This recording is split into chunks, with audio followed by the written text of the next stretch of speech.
It's not really a word that the Chinese use. I don't think they have, I don't know if there really is a word for metaphysics. Yeah, Alice says no, I figured. There is a translation of that. Yeah, but they're like borrowing a Western concept, right? And funnily enough, what metaphysics also isn't really a Western concept either. It's actually an accidental word, this strange word we have right here. Now everyone should know what physics is, right? Physics is the study of nature, you know, like if I spin this around, or shove a ball down the ramp, or I drop this piece of chalk, how fast is it going to move, right? That's physics. And physics is something that everyone's been interested in since being in time. People have always wondered, like, how much strength do I need to lift up this heavy package, right? That would be a physical question. And Aristotle, ancient Greek philosopher, he wrote a book called Physis, or Physis, I think is the Greek. And that's where the word physics comes from. Now, Physis in Greek just means nature. It's a book about nature, study of nature. And there's this guy called Andronicus of Rhodes. He was Aristotle's editor. And he needed to come up with a title for a series of collections that Aristotle wrote after the Physis, because he didn't title it. So this guy Andronicus, he was like, well, darn, how do I title the books that come after the Physis? Oh, I got it. I'll just call them the after Physis. And the word for after in Greek is meta. So put two together, you got the Meta-Physis, right? The metaphysics.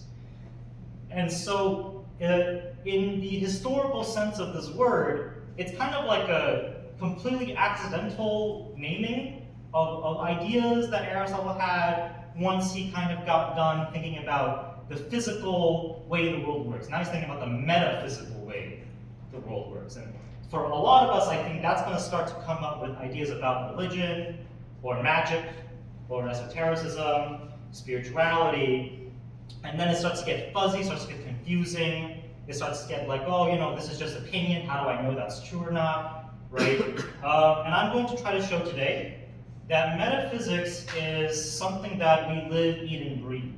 It's immanent, is a philosophical word meaning like intertwined with, the very way we do Kung Fu. Everything that we've been doing this entire time has been downstream of metaphysical beliefs that all the way back to the Indian Hindus, right, who taught Daoist breathing techniques. These were questions that they were grappling with. Okay, so to give you guys an example of a metaphysical question, it's usually going to be about these two, the sort of antagonism or difficult relationship between what philosophers call identity versus difference, or sameness versus change. Right? Metaphysics is all about figuring out these two things and how they kind of relate to each other. And there's a very concrete way that we can ask this question to ourselves right now. How many of you guys think of yourselves as different 20 years ago? Yeah. Are you the same person as you were 20 years ago? You say no, right? What does that mean? You were not the same person. Why not? I've changed. You changed, right? But were you still Brian? Yes. Okay, right? So now we've got a paradox going on, right? The Greeks would call this a paradox. Now, because of course, I'm thinking to myself, 20 years ago, I was a little kid. I was like tiny, right? Didn't know Kung Fu, didn't know philosophy, didn't know much of anything really, right? But there was a really interesting way in which all of us intuitively understand, well, I'm a completely different person 20 years ago, but I'm also the same person, right? I have to be in some way because there's a continuity of some kind. I have the same memories as 20 years ago. But then there's also other ways of looking at it, because some people might say that they might have a really radical opinion. They might say, no. I am actually a completely different person, right? The difference between then and now is or the sameness between then and now is a pure illusion, right? And then someone like my mom would say, no, the opposite is true. She's the exact same, right? He still doesn't know anything, and he's still blah, blah, blah, blah, right? So he's still the same kid that I had 20 years ago. So this relationship between identity and difference, or sameness and change, is something that the question of metaphysics is always grappling with. And however you answer that question of, were you the same person 20 years ago, you're giving yourself a metaphysical answer, however you want to answer that, right? And so, back in ancient Greece, and the reason why I keep bringing up Greece is because I think that the best way to understand Taoism is by comparing it to how one particular Greek philosopher tried to answer this question, right, between sameness and change. Yes, Abdullah?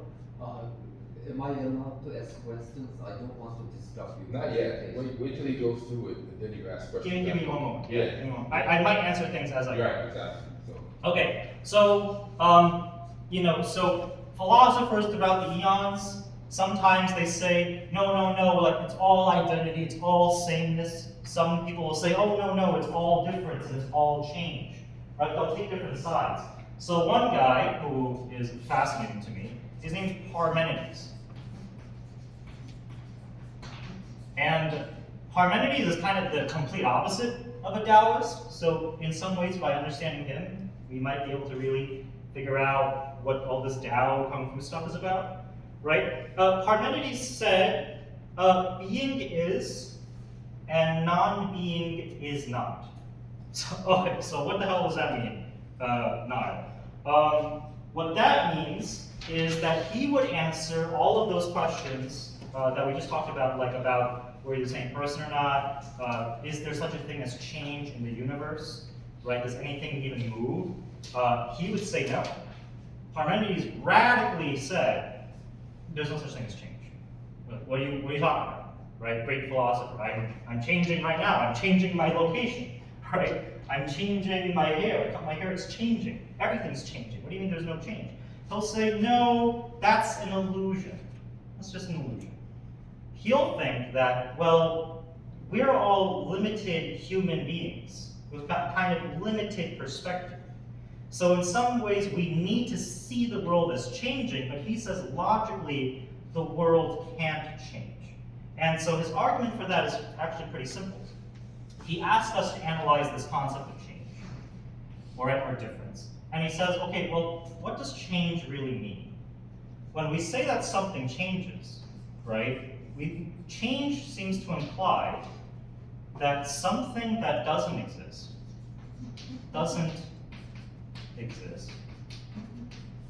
starts to exist. Handwriting's a little bit poor here, but starts to exist. In other words, he says, change means that something that doesn't have being,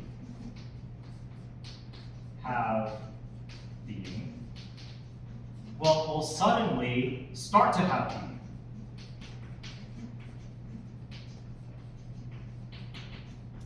And that's impossible, because he said, this is a Latin phrase, ex nihilo nihil fi, from nothing, nothing comes. And that kind of seems to make sense to me, right? Like, if I imagine a void, like an empty space, I can't imagine that suddenly out of nowhere, something's gonna pop in there. Like, there's gotta be something that's gonna put something there. Maybe a god sometimes, right? Or some idea of a spontaneous generation. But an empty space is not gonna give rise to a being. So something that doesn't have being can't start to have being. And in a sense, if we apply that question to my example about like myself 20 years ago, right? Nile at age 28, if I take on the view that there's such thing as change in the world, I'm saying that at some point in time, Nile at 28 did not exist, right? That seems true enough. Now, Nile at 28, if change is possible, that means that something that doesn't exist must suddenly start to exist. And for Parmenides, this is logically impossible, but it seems possible. So he says, well, it's actually an illusion. It's a total illusion that I come into existence and I change. Parmenides says, no.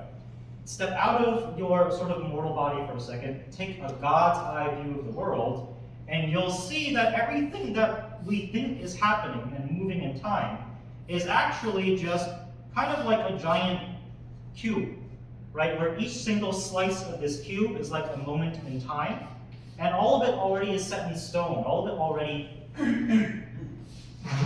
is, right? Being is, and non-being is not. So everything that exists, either in the past or in the future, already is set in stone, already is part of this big old box, this collection of all reality that he calls being, right? And anything that is outside of being can't be.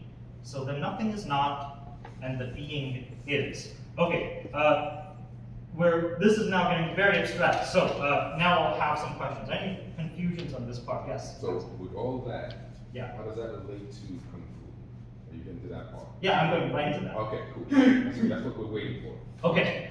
No, well, this is important because Yeah, I know.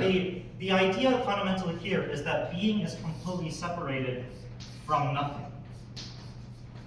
Right? And in some ways, these two things don't connect at all, full stop. There's no relationship at all between being and nothing. Everything is part of being. Being is, non-being is not. Right? Yes? It might be a stupid question, but how would Parmenides explain for like people coming into being from nothing? Oh, they already are. So we're because we're like limited perceivers. We can't see the future. But if we could see the future, we would see that they already are. Right. So you're already dead, you're already born, so on and so forth. It's Fate, right? Like, yeah, kind of. From the perspective of a Platonic or a Neoplatonic God who sees outside of Yeah. God. Yeah, exactly. Okay, finally, I want to set this up because this is where I need to get to. Daoism takes a totally different view of all of this. And instead of saying that being and nothing have no relationship whatsoever, the Chinese wanted to understand the relationship of identity, difference, sameness, and change in a totally different way. And the foundational book for all of this is called the I Ching, which the translation for this is just the book of change, right? Understanding how change works. And for the Chinese, the change does exist, right? It's not just all here. It's actually all motions, not between identity and difference exactly, but between yin and yang.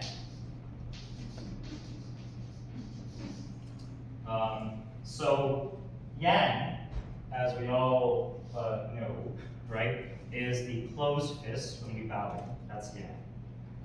Or male punch, right? Solar fist, tie mountain rock, right? All of these are examples of yang. Yang closely relates in some ways to what Parmenides would think of as being.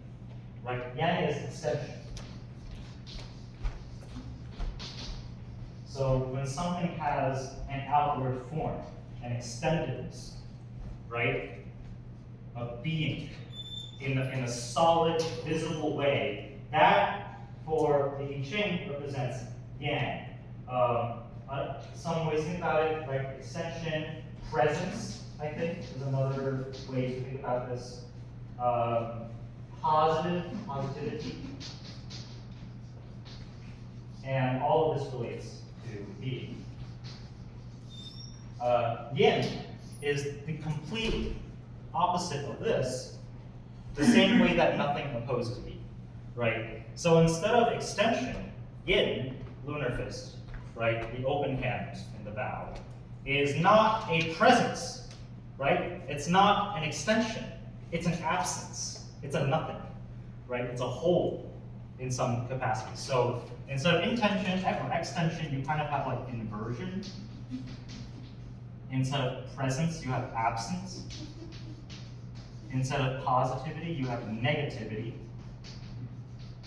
Instead of being, you have non-being. And to see how these two things kind of connect, right? And how do these two fundamental forces, right, for the ancient Taoists, how did these two things go to shape and organize reality? A simple way to think about it is in the existence of a mountain. right? Now, the mountain, you might get a hint here from one of our techniques. Would a mountain represent yang or yin? Yeah, why? Extending out. Because it's extended. Exactly. It is being.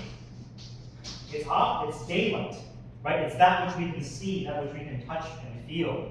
It's solid and firm. It is the extended presence of being. Now, surprisingly, right, and this is where you'll completely disagree with Parmenides here. This mountain can't exist without what? Valley. Yes, the valley, right? So the valley's over here. Now, the reason why the valley defines the mountain is because while the mountain is defined by its being, the valley is defined by its absence of being, right? It's an empty space. It's a negative space. So in the Tao Te Ching, which is the seminal text of Daoist thought, paragraph 2 reads like this, and I'll read it out loud. When people see some things as beautiful, other things become ugly. When people see some things as good, other things become evil. Being and non-being thus create each other. Difficult and easy support each other. Long and short define each other. High and low depend on each other. Before and after follow each other. Therefore, the master acts without doing anything and teaches without saying a word. Things arise and she lets them go. Things disappear. Things arise and she lets them come. Things disappear and she lets them go. She has but does not possess, acts but does not expect, and when her work is done, she forgets it, and that is why it lasts forever. Now, so one can see from that passage, right, that what's being posited ultimately is the idea that nothing, this emptiness, this absence, far from being the diametric opposite of being, right, and for Parmenides, all reality, right? One big circle is being, and that's reality. They saw yin, absence, emptiness, as not one big circle, right? But as we all know, they're speculative, philosophical term here, they're unity, right? Where one side is sort of shaded inside, and one side which remains kind of not shaded in. The reason why these two forces have to coexist and have to sort of be in tandem is because for them, they saw any picture of reality whatsoever as you cannot separate the valley from the existence of this mountain. Anything at all, right? So when I say, for example, that long and short define each other, something can't be long if there isn't something that's not long, right? Something can't be beautiful if there's something that's not beautiful. So that not, that negativity, that negation, is the power or the force of yin, which is the opposite of extension, but rather kind of subtraction, right? Emptiness. It gets a little bit more complicated here. Am I fine if you're going? Keep going. All right. Hold on. Any questions? You got a question? Well, I have questions, but I have to clarify my mind first. Okay, do that. Okay. Wonderful. I understand this gets a little abstract. I'm trying my best here. So bear with me a little bit more. This will start to become clearer because I have some awesome examples I think you guys will like. Okay, so where are we now then? Now we're at this idea of the Tao, right? So instead of being as the picture that explains everything, now we have the Tao. The Tao is the opposite of being. Now, how does that work? Because if you ask Parmenides, great sage, teach me what is all of this that I find around me, he'll say, well, it's all being, right? Now, that answer is a static answer. It says that, well, what you have in reality is an object, a thing, right? So, like, think about the entire universe as this set block, right? We can't see the fourth dimension, maybe, which is time. But if we could, we would see it all in the same way that we see this whiteboard right here. It's a static object, being. The Tao asks us to imagine the universe radically differently, right? So Tao comes from the Chinese word for, in Cantonese it's lo, right? Which means road or pathway. So the ancient Chinese thought all of existence is not a static object, it is a pathway, in other words, a process, right? So in the view that everything is process, what you have is to say that the universe is not a being, but the unity of being or yang, right, and nothing. Could you make the writing a little, a little larger? Oh, I'm so Yeah, sorry. just, yeah, thank you. Dao meaning road, right? Yeah. Road or process is the unity of being and nothing. Or another way to think about it, becoming. The universe is not a being, it is a becoming, right? And you know, this all sounds like a bunch of maybe a little bit hogwashy, but there is a great depth to which this idea has contributed to the history of our intellectual species. Politically speaking, it's been an important concept.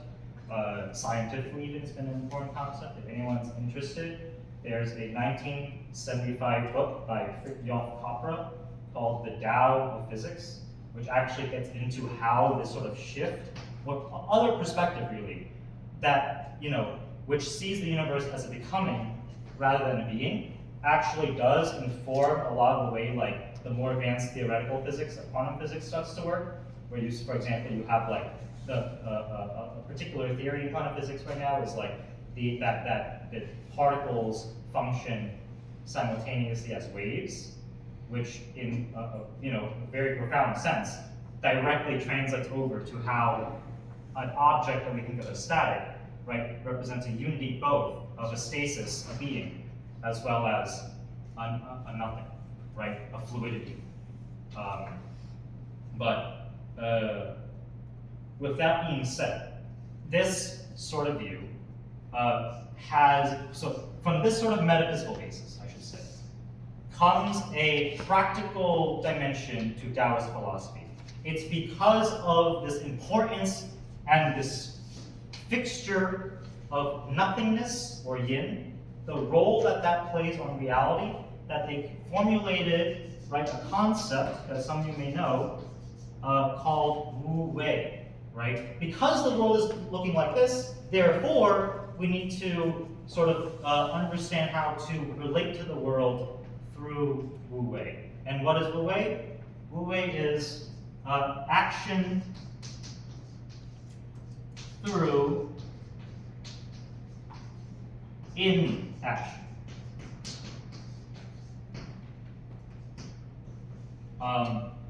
And now this is a deeply paradoxical and strange idea, right? It is probably, I think, one of the main philosophical concepts hidden in Kung Fu, which we are constantly trying to learn, but that it's elusive because it's so paradoxical. Now, why is that? Because this is the opposite of what I think makes sense to me on the surface about what Parmenides said. Parmenides, being is, non-being is not. In other words, actions act, non-actions don't act, right? That much should be clear, right? If I'm not acting, there is no action. And if I am acting, there is action. That, for Parmenides, is that divide between being and nothing. Now, but if nothing is incorporated into the structure of reality as the Taoist thought, well, then that means that inaction can act. There is an effect to not having an effect. Now, how does that work, right? Now, the way that works, I'm going to talk about through two moments from Bruce Lee's films that I think he really gets into how this entire structure, all these metaphysical things start to play out, right? Now, the first comes from how he explains how a punch works.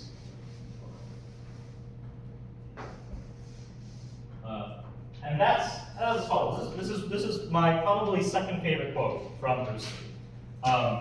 It's before I studied Kung Fu, right? A punch is just a punch.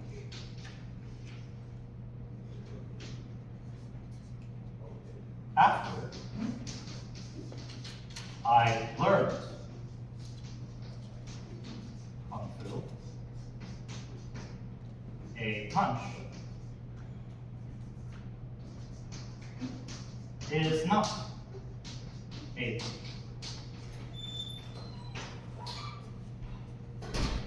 When I mastered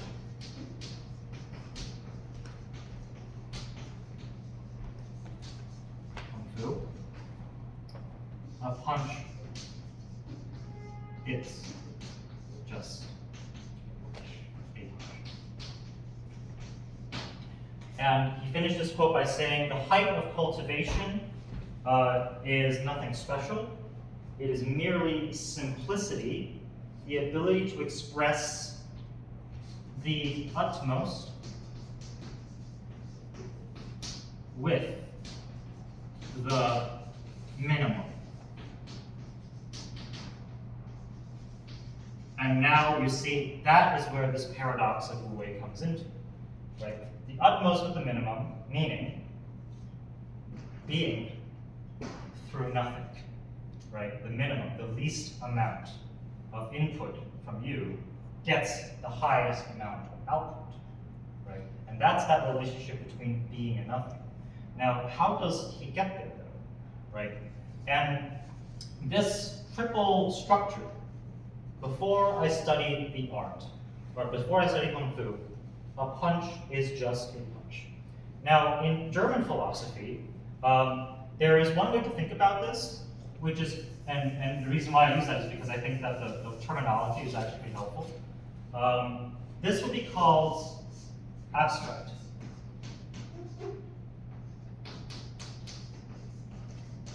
Right, an abstract simplicity, or a, let's see, what did I write here? Hegel would say this is an original or immediate unity. Meaning, before I say Kung Fu, punch is just a punch. Why would that be? Christoph, say more.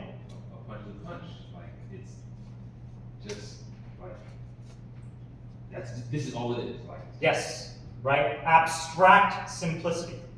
Abstract being. The punch is just a punch for someone that's new, because for them, that's all it is. That's all it is, right? And that would be Parmenides' kind of view. A equals A. Being is being. The being is, right? The punch is just a punch. Now, after I learned Kung Fu, right, so abstract, the second moment after abstract, the Germans would call this negative. Right? And it is the negative. As Bruce Lee says, after I learned Kung Fu, a punch is not a punch. Punch is not a punch. Why is a punch not a punch after you learn Kung Fu? The meaning of the punch change. Right, say more. it became a technique. Yes. Right? It changed into something else. But Yes. it's still the same thing. Yes. Yes, exactly, right? Now, as we all know from class, right? If you want to learn how to punch, don't punch. Breathe. Focus on your core, right? Focus on your footwork. You're doing everything except for punching. Don't punch. So it actually becomes the opposite of itself. A punch is not a punch in the second moment of what Hegel would call, right, the three-part structures of becoming, right? And Hegel is a German philosopher, my favorite philosopher, by the way, in like the 1800s. in Germany. But he was coming up with all this stuff. It's all back here in Daoist philosophy already. It all was back there, right? But he wrote gigantic volumes explaining this stuff, and I find it right here in How Bruce Lee Understands Punching. Now, right, this is probably where a lot of us fighters are at. You know, the second moment, the negative, right, where a punch is not a punch. Now, let's say Master Reggie, right? This is the third moment, according to Bruce Lee, right? And Hegel would call this moment the concrete.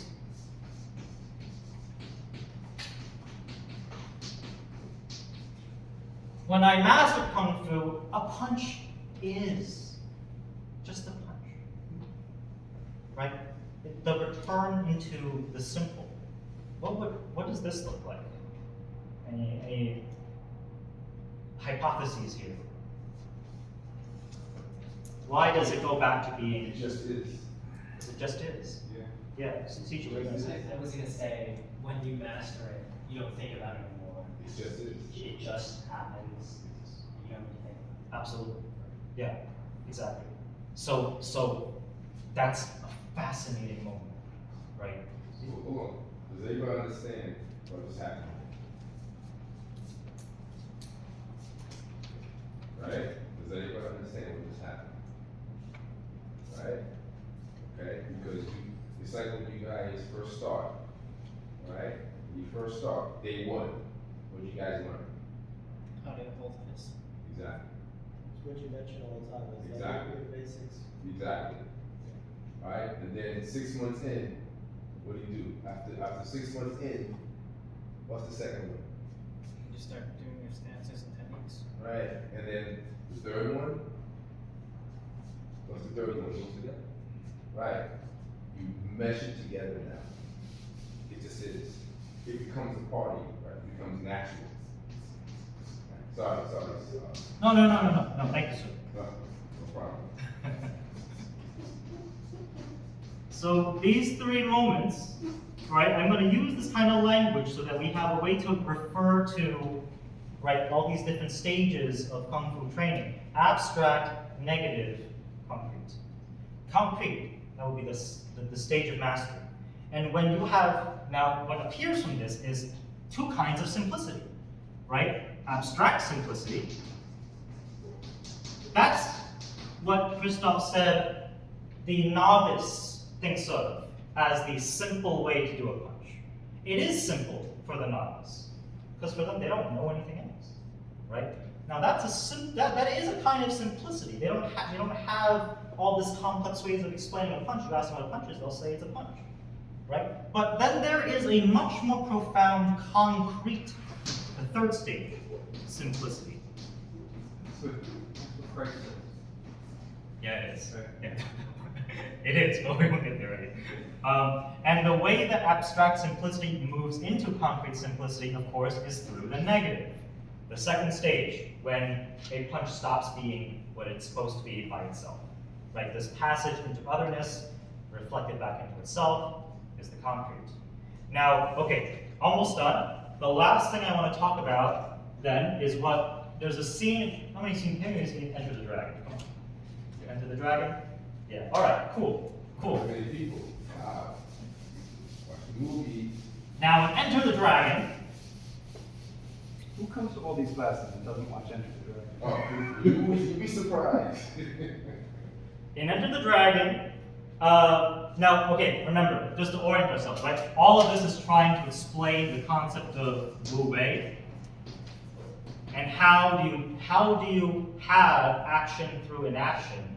How do you get being from nothing, right? How do you get the utmost from the minimum, right?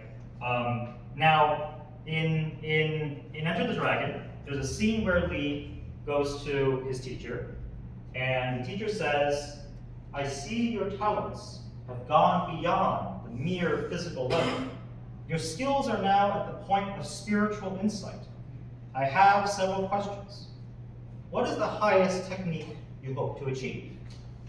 Does anyone remember what Li says? Try this.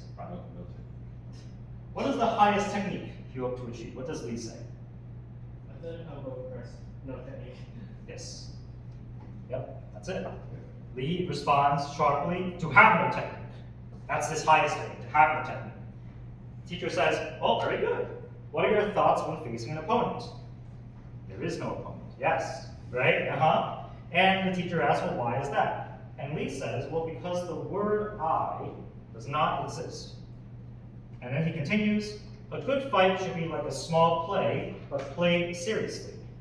A good martial artist does not become tense, but ready, not thinking, and yet not dreaming, ready for whatever may come. When the opponent expands, I contract. When he contracts, I expand. And when there is opportunity, I do not hit.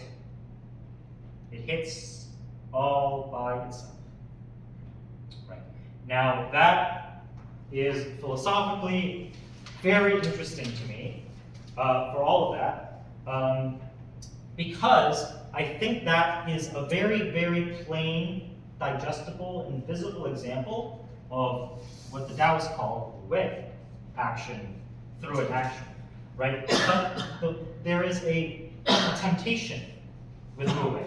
I think my dad gets into this, because I think my dad's like a Taoist, but I think he doesn't quite get it.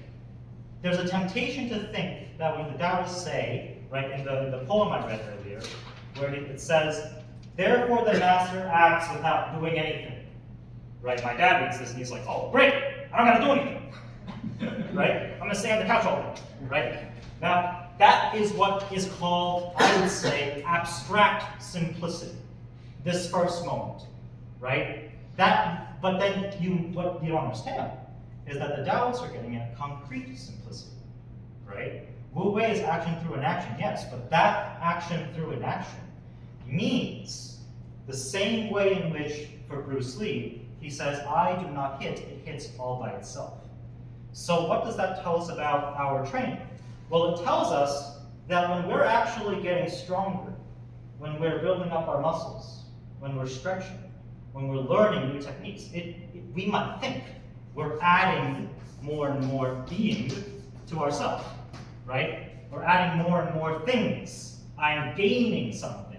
Positively, I'm adding to my base, right? But this is actually false. You're not adding a single thing. You're actually subtracting, right? You're negating yourself, a negative. You're removing from something from yourself. Now that's a paradox. How am I removing something from myself when I'm gaining muscles? How am I removing something from myself when I'm gaining new techniques? Well, because what you're trying to achieve is what the Slovenian philosopher calls, you're trying to achieve the utter passivity in which the subject is erased and exposes itself as a neutral medium, the site of the Tao's self-deployment, right? Now I see this from Irving all the time. Because when Irving is doing his fighting dancing, he's not active, right? He's not engaging in being. He's engaging in nothing. Explain more. Now, you kind of lost people here. They're like, what? Explain. I think some people might get it. Who wants to try to explain this?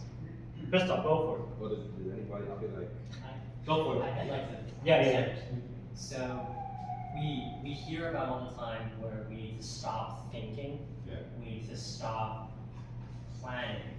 Stop thinking and do what? And just, I don't have a better way of putting it, just to flow and do it. Stop thinking and do what? Flow. And do. Breathe. Breathe, yes. Go ahead. Finish. So, what you're saying is, Irving is not thinking about me, he's simply existing, but also doing nothing. Yeah.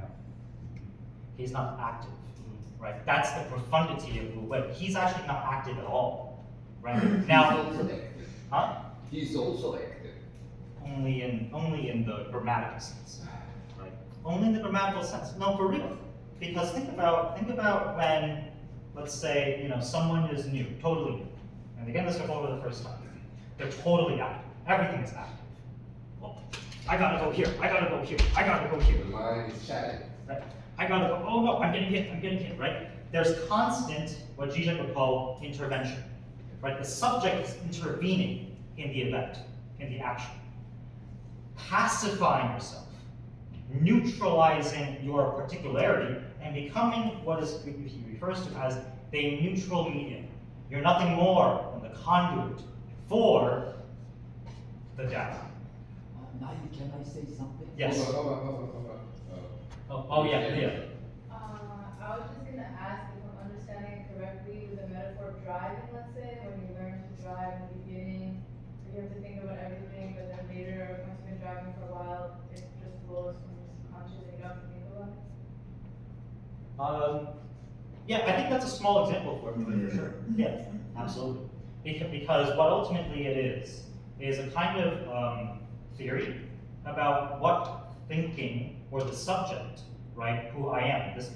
This is a metaphysics, so going back to the question about what we are, right, what an identity is. It's a theory that the goal, I guess, of existence of our personalities is not necessarily to assert ourselves in being, right? Again, this is my justification for the Parmenides. This is a very useful way to think about this, right? Because I think that there's a tendency to constantly assert. Me. I want to get bigger and stronger. I want this, I want that. I want to add to my being, right? But this is what's found about Wu Wei. To do the utmost, to gain the infinite, right? To have the highest thing does not mean gaining more and more being. It means neutralizing yourself and becoming nothing. Why? Because once you're nothing, like the punch, it'll come out by itself. It'll be natural, right? As Reggie says, yes. Actually, Irwin, when he's inactive, is still active, he's scanning, he's sensing the environment. And we observe it. He's not moving perhaps. And as soon as he gets the cues, that's according. So it is actually complete activity, different forms of activity. Yes, I don't think you're wrong per se, but it's in recognizing, right, that there is the different form of activity that you're referring to is a different form of activity, but it's a form of activity that's united with a negative, right, a pacification. So it's an activity that demands passivity. That's the insight. Absolutely, and in that respect, then negativity or emptiness becomes definitional. And if you want to use the mathematical terminology like the set theory, emptiness probably will correspond to empty set. But in your explanations, it's not really the empty set. Why would it not be the empty set? If it is the empty set, then you cannot really create something from the empty set unless you add something to it. What is a value? I'm sorry. A value. But, Going back to the example of the mountain and the valley. This is a set. but in that respect, still, it is not empty. This is certainly empty. There's nothing here. But there is a valley, that's unitary. But what defines a valley? That's the definition of the valley. It's exactly the opposite of the mountain. Right. The opposite of the mountain. The emptiness, right? The nothingness. Yeah. Huh? That's the yin, yeah. So, You wouldn't be able to define a vowel if you don't have a vowel. Right. How do you know you have a vowel? That's kind of the case that it's making right now. So, no, actually, you can't have one without the other. just assume that you No assumption.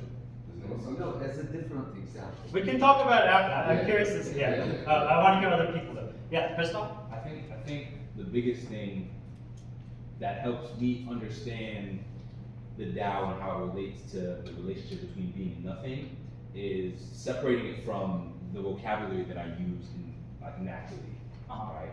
Because it doesn't, I don't think there's an appropriate word to specifically describe it, but it's more of a feeling, right? So, for the example with Irving, right, you know, it's not about what he's doing while he's fighting, right? It's about the thing, it's about what he's not doing, right? Yeah. And the things that he's not doing are the things that we do while we fight. And I'm speaking for myself, right? Like, I'm making sure my stance is low, right? Yeah. I'm making sure that I'm, giving good punches and I'm blocking and I'm active and I'm trying to do these things to protect myself from getting hit. But it's less of that and more of being a part of the action. To add on to this, I think being where the punch is going to be. Right? It's like when you talk about driving, right? There's a car next to me moving 80 miles an hour. How do I avoid it? By not being where it's gonna be right? By like allowing myself to move in such a way that when that car goes forward, I'm not gonna be in that space. And I think the thing is, you're not even allowing yourself.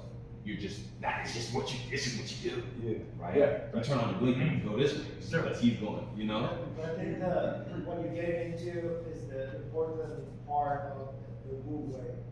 I think it's when everything collides to become something through you, then I think you're explaining that as not doing anything. Is that right? And importantly to add on to what the three of you guys just said, right? The insight is that in order to get from here to here, there is a lot of activity. Yeah, so this may be where the confusion is for Abdullah, right? To answer the question, it's not that you can just stop doing anything and suddenly you'll achieve concrete simplicity. It's rather that the thing that you're doing is subtractive in nature. You are Irving's not doing anything, or to maybe use Christoph's language, right? But the thing is, he's doing less than we are, but that's actually taking more effort, right? It's harder to do less than we do. It's actually easier to do more. And that's obvious the moment that we try to hold a horse stance. Because this is just, I gotta not do anything, right? I gotta not do anything for 30 minutes. And that is agonizing. I would much rather be doing all sorts of crazy stuff, right? Yes, Brian. I was supposed to say, in the circle, Irvin and Reggie are much more intimidating when they're not actually moving. The possibility of everything they could be doing is way more intimidating than when they are actually doing something. That's good. Alice. I don't want to challenge or wiggle in the knowledge, but here it becomes, I think the problem here we talk about is so we talk about yin and yang and the unity, right? But Hegel actually talks about the 3 steps. So you said, when you defined yin and yang, you said there's unity of being and non-being, then you talk becoming. These 2 things are 2 different. Becoming is become being to become non-being. That's the Irvin example we all talk about, right? Irvin has being, then try. That's Hegel, abstract to make it. But for Daoism, that actually means you're doing it with not being it, but you're not being it with doing it. So yin and yang goes together. So how, in Hegel's example, that goes to the end as not being.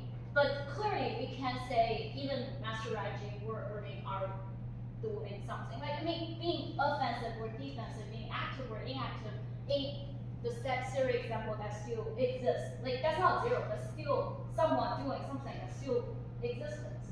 So I think the problem here is more we're talking about becoming to not being, but the problem is more how do they get unity? How do they get unified? Yeah. Yeah, I completely hear what you're saying. Yeah. But they are already unified in Wu Wei. Wu Wei is not inaction. Wu Wei is action through inaction, right? Action through inaction. So they are absolutely already unified. The how's that becoming? Read the science of logic.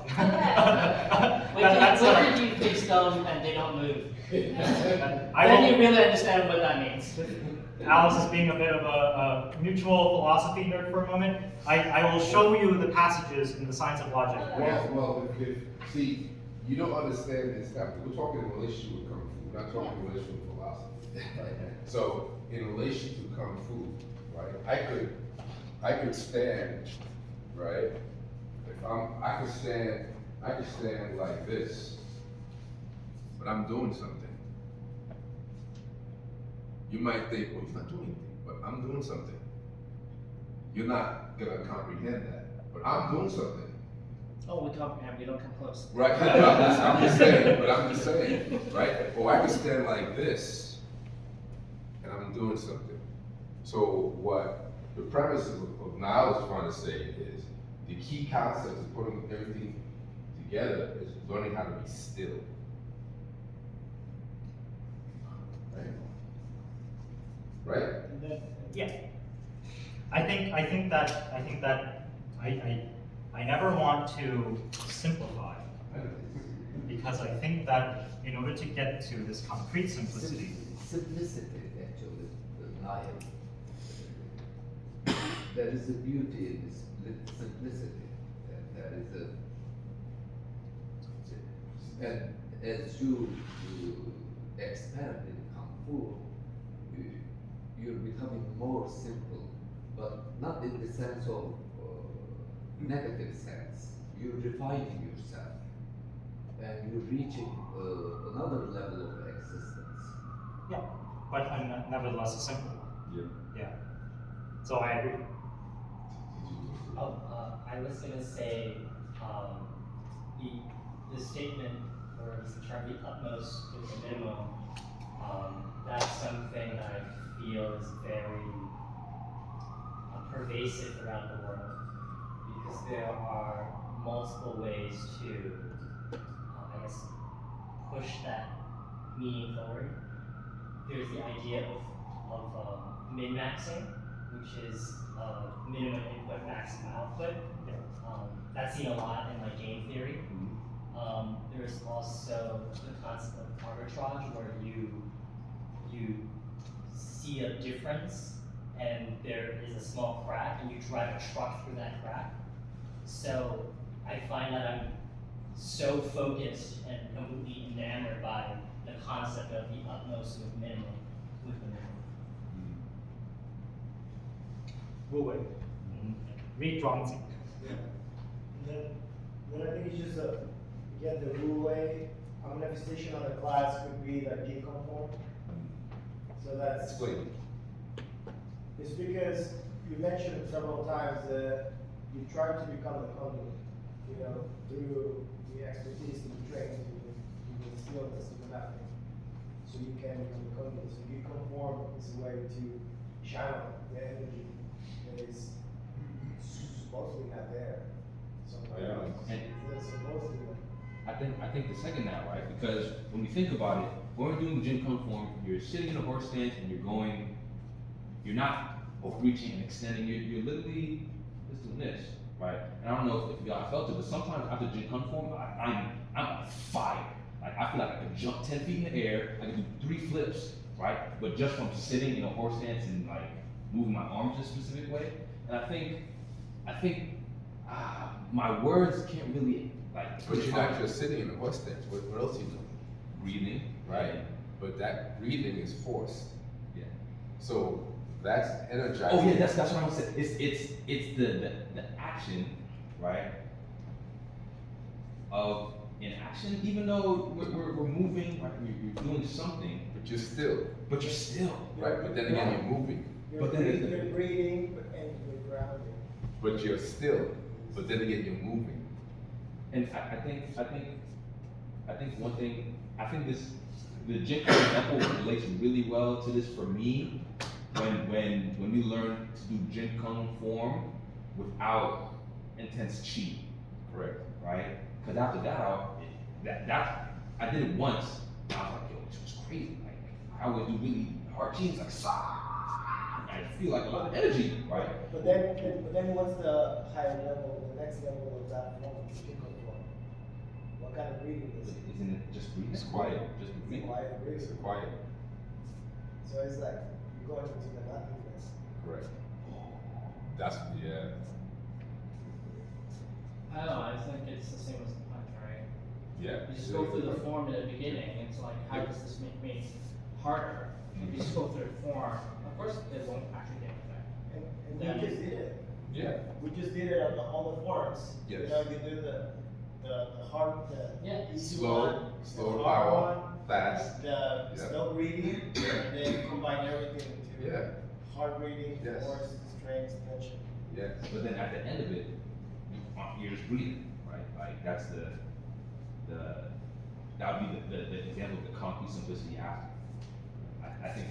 I think that's it's just just me, I don't know. without thinking is the final form, right? You go through the motion when someone doesn't understand it. They just go through the motion. We are learning. We go through all these breathing, but we're thinking about, okay, should I breathe hard? Should I breathe soft? Am I gonna mix it up? And then the final form is you just do it. So the question is, how do you do it if you don't think about it? And Bruce Lee's answer is, the motion of the other person is what creates like the responsive motion, the responsive negative effect in me, right? And that So it's like the Tao going through Zen in a yang form. But who's that other person? Huh? Who's that other person? Well, the Tao that is moving through you in yang form, when you throw a punch at me, moves through me in yin form, get the hell out of the way. Or to stay still. What did you cover? Yeah. Not to block, because if I try to block one of Reggie's it's so fun. But think of it this scenario, like you're standing there, you're not moving, your opponent's not moving, the wind blows, they blink, you move. That's also a reaction, but it's not a reaction to the other person per se. It's to a situation. And another thing is, while you're explaining that whole 3 steps, it might seem like they're perpetual, the steps, but you can always go down to the concrete and then back to the negative. If it's always like the balance trying to go to the concrete and stay there.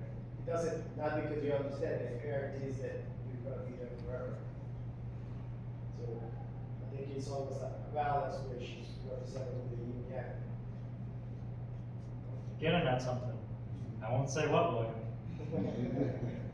You're getting at something. Should read some more books. Do more forms. Yeah. C.G. Jung interprets Christ's words in the gospel that you have to become like children, right? To follow this pattern, right? From, from abstract simplicity to concrete. It's repeated so many times. It's Nietzsche not, says it's it. not to become like a child in terms of progression, but it's to like go to the next step. Which is the beginning. Yeah. It's a very common tripartite structure. But yeah. Anyway, that is the presentation. Well, so let's just sum it up, right? Based on what was said. Before I studied Kung Fu, a punch is just a punch, right? After I learned Kung Fu, a punch is not a punch. And when I mastered Kung Fu, a punch is just a punch.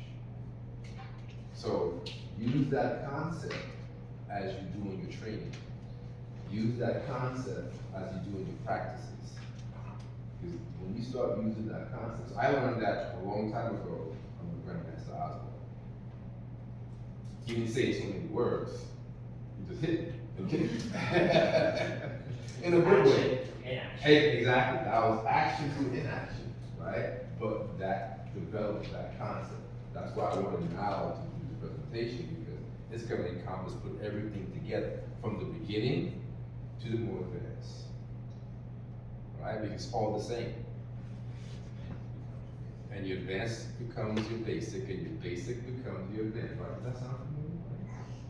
Yes, sir. So you have to remove your being to get to nothing, which bridges the gap between the abstract and the concrete. How do you? They teach philosophy at the military was going on. Different breed. Different breed. All right. Keep going. Different breed. Yes. Go ahead. So, Yep. in terms of Kung Fu, getting to that negative point, what would be Remember, negative point is the yin. Right. Right. Okay. what would be what was it, like the easiest way? Or- There's no easy way. no. Right. There's no easy way. Without intentionally thinking about it, Well, but you still have to take action, obviously. but think about when you started. Right. How old were you when you started? 8. Okay. Right, now you're 20 something, right? From 8 to now, there was a progression, right? There was a progression, right? That's how you look at it, right? That's how you look at it. I think the Does that make sense? Does that make sense? Yeah, because I was looking at the, we were talking about the nothing state of Sure. meditative state. The what? How you could be in a meditative state without actually meditating. Could happen. Yeah. Yeah, I'm doing it right now. Right. That's a different level, Yeah. right? I'm always doing it. I'm in a meditative state right now. People are like, wait a minute, you're moving and you talk, yeah, but I'm still meditating. See, that's the level that some people don't understand. Right? I'm meditating. I'm not doing this. No, I'm not doing that.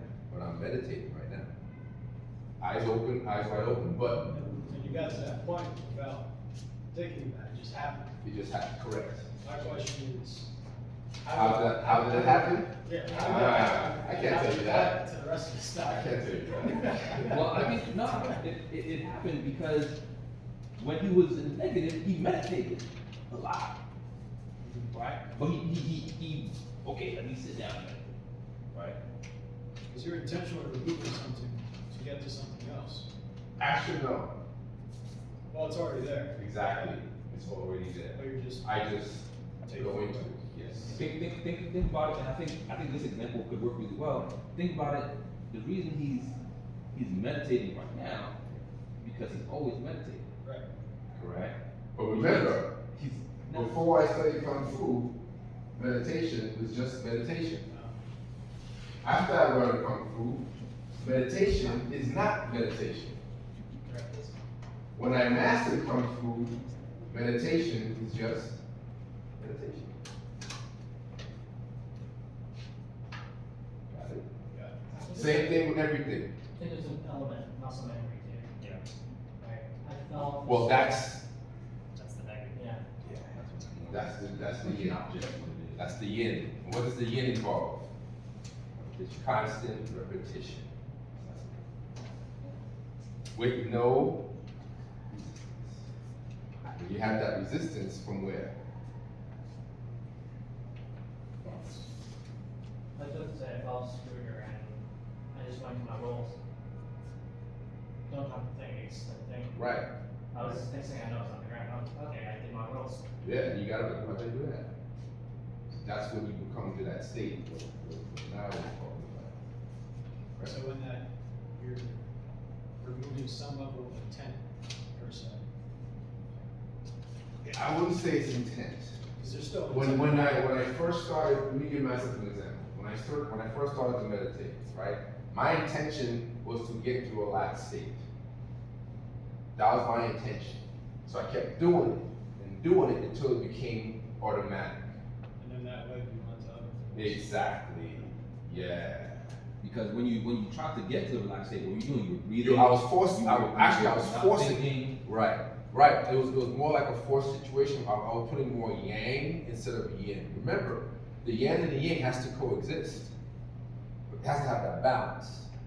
But for me to have that intention, I had to really go into that, what I wanted to do at that moment. Remember, before I started Kung Fu, meditation was just meditation. So I had to go to that process to understanding what meditation is. And what that process is when you know that it's not just Right. meditation. Exactly. And then when you're in the process, and then you get to the point, you're like, oh. Yes. So that's why this was important for every single one of you guys. Because sometimes when you punch, you just punch like this. I'm like, you're not practicing, you're not understanding. What do I always say? You're not connecting. That's the connection. When you do the horse dance, you're thinking about the horse dance, you're not thinking about the actual. Yeah, it's too much being. Yeah. You think about, oh my God, what are you doing? What are you touching? My back, my leg, my toe, my pinky, my head, my hand. But you're not just thinking about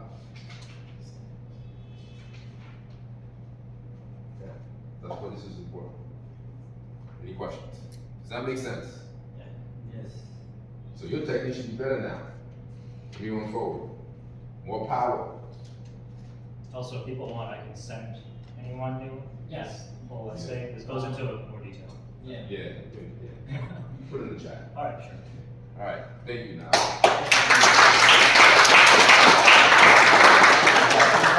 Help confidence back. Put your notebooks back too. Go and grab it quickly. Grandmaster, questions? I think,